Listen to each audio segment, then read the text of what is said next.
So let's take a look at what happened today, because we get all this back and forth. Is Trump for real? Is Trump going to drain the swamp? Is he going to stand up to the corruption? What was the very first thing that the Republicans did today? Well, the Republicans, as the Washington Post points out, in their first full day of power in 2017, what was their first order of business? House Republicans came close to gutting an independent ethics committee, one that was set up in the wake of scandals that arguably cost them power a decade ago.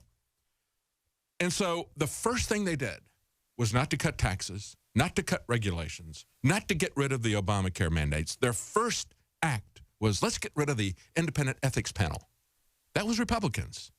And, of course, Nancy Pelosi gloated about that, said, so much for draining the swamp, she tweeted out.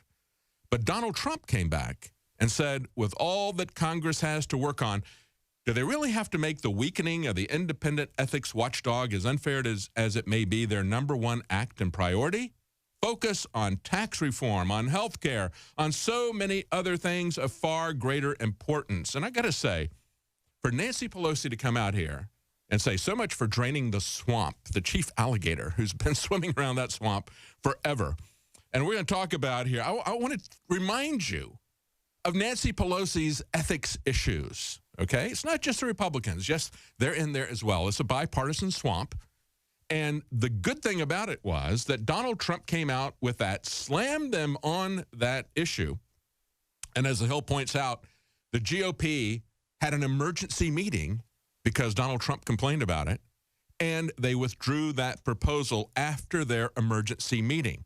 This is very good news.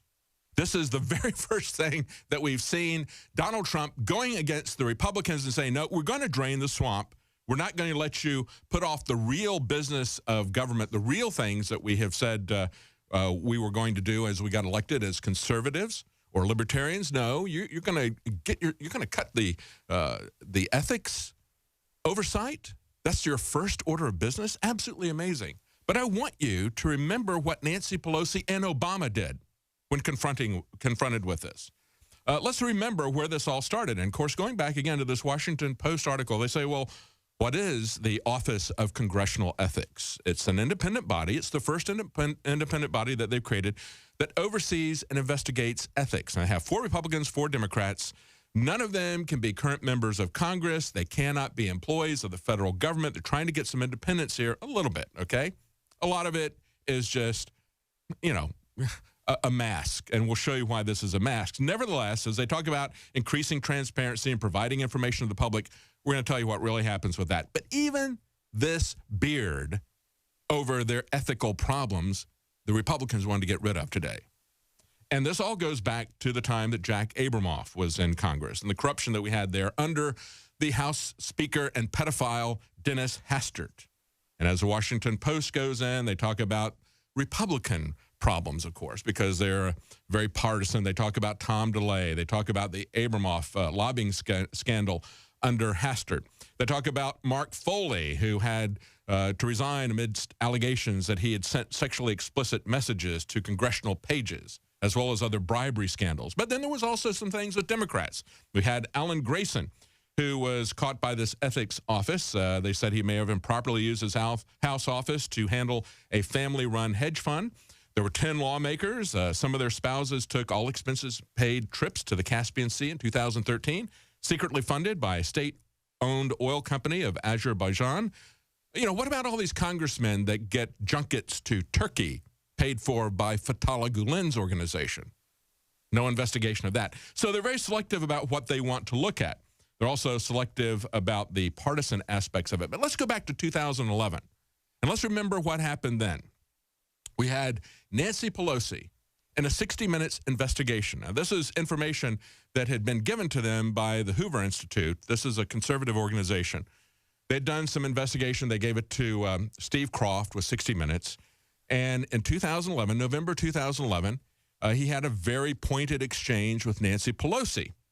And at that time, people realized that Nancy Pelosi and her husband had participated in at least 8 IPOs. That's initial public offerings. That's where you take a private company public, and usually the owners make a killing off of the increase in stock. Anybody who is able to get in on that IPO before it hits the trading floor usually makes a fortune. And so they were able to participate in at least 8 IPOs, and they had access to information that was directly relating to the companies involved. The point is that if they had been a private party, they would have been hit with massive prison sentences and fines. You know, kind of like Hillary Clinton would have gone to prison for her email security violations if she had been anybody other than Hillary Clinton.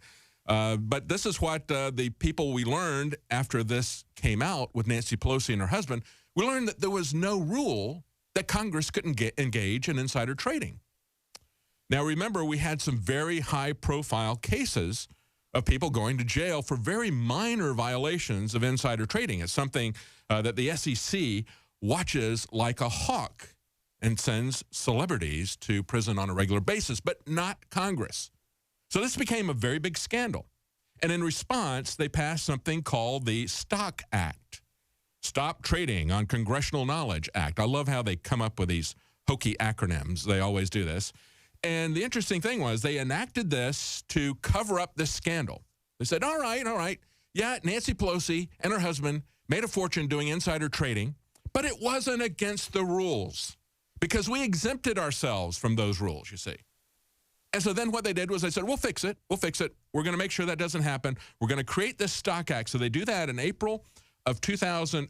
They do that in 2011. And then in April of 2013, they modify it.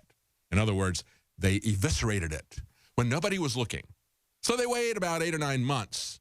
And after making a big fanfare about how they're going to fix the insider trading that is engaged on by members of Congress, then they come back on April 15th, 2011.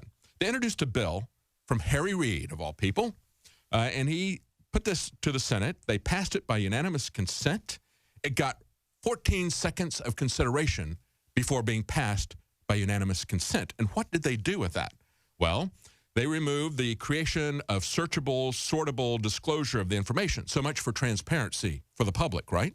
No, you're not going to be allowed to see what they do. And this is something I'm taking from opensecrets.org.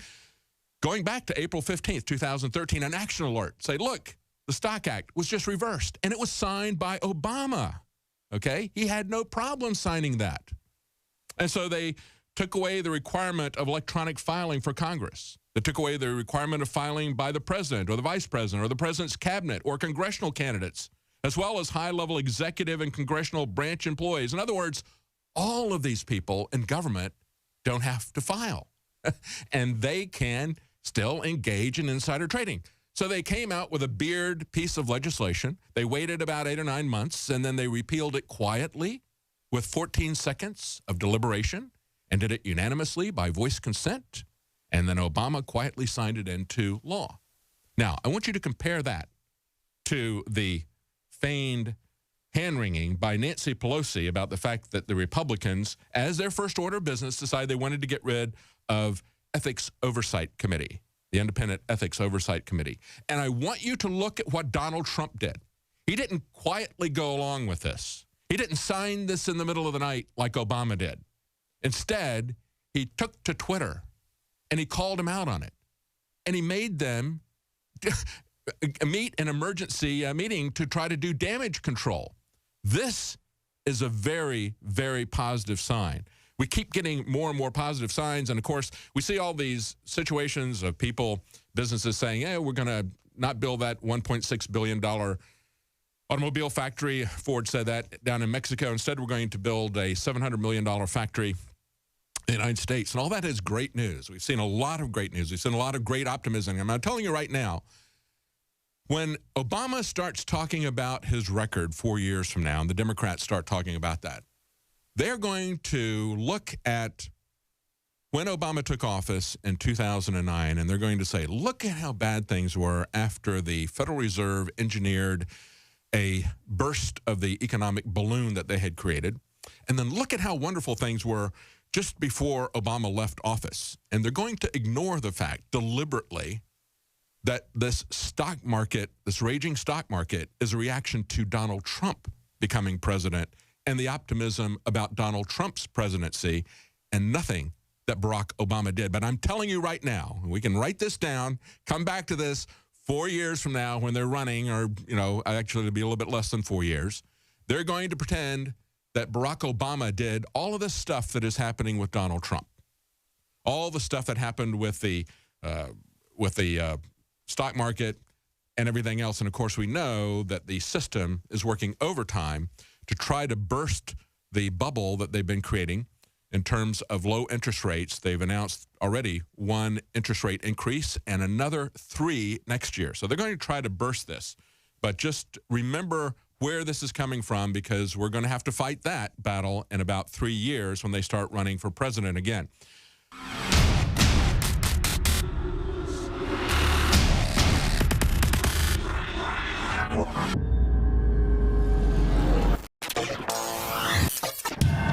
InfoWars has more than 15 YouTube channels and about 3 million subscribers. Our main channel has 1.854 or 1,854,000 plus subscribers. Now, they've been gaming the system for a long time to shut down nationalistic or patriotic media, saying we're right-wingers, saying we're extremists. Well, it doesn't matter who we are. We have a right to free speech, don't we? As long as we don't violate the rules. Well, now Zuckerberg has come out and said he's going to restrict conservative news like Communist China does, calling it fake news. And Google, that owns YouTube, has announced, and they've done it now 2 weeks ago, that they're going to basically make you click the bell in your notifications. We're going to show you how to do that, or you won't get all the channels that you've subscribed to, and you won't get the videos. Now, why are they doing this? It's more than just censoring. They want you to see the videos that they feed you below and beside the videos you're looking at that are corporately sponsored, so they make more money. They're taking the you out of YouTube. So we're in this information war, and it's more important than ever that you promote the videos, that you like the videos, and that you send them on to others. Because the answer to the attempt to shut us down and restrict free speech that's openly now happening is for us to redouble our efforts. We're winning the culture war as true classical liberals that made this country great. We're restoring the Renaissance. So again, if you want to get our videos, so you can make your decision whether you want to see them or not. After all, that's why you subscribed. YouTube's had this since they started 12 years ago or whatever it was. And they're fundamentally changing it so you don't get it. Ladies and gentlemen, this is promoting fake news and trash news and establishment news. It's killing real independent news. But we the people, by taking action, can break the back of this system. So please, click on the bell so you get the notifications and so you get in your feed the videos and channels you've subscribed to. I'm Alex Jones for Infowars.com.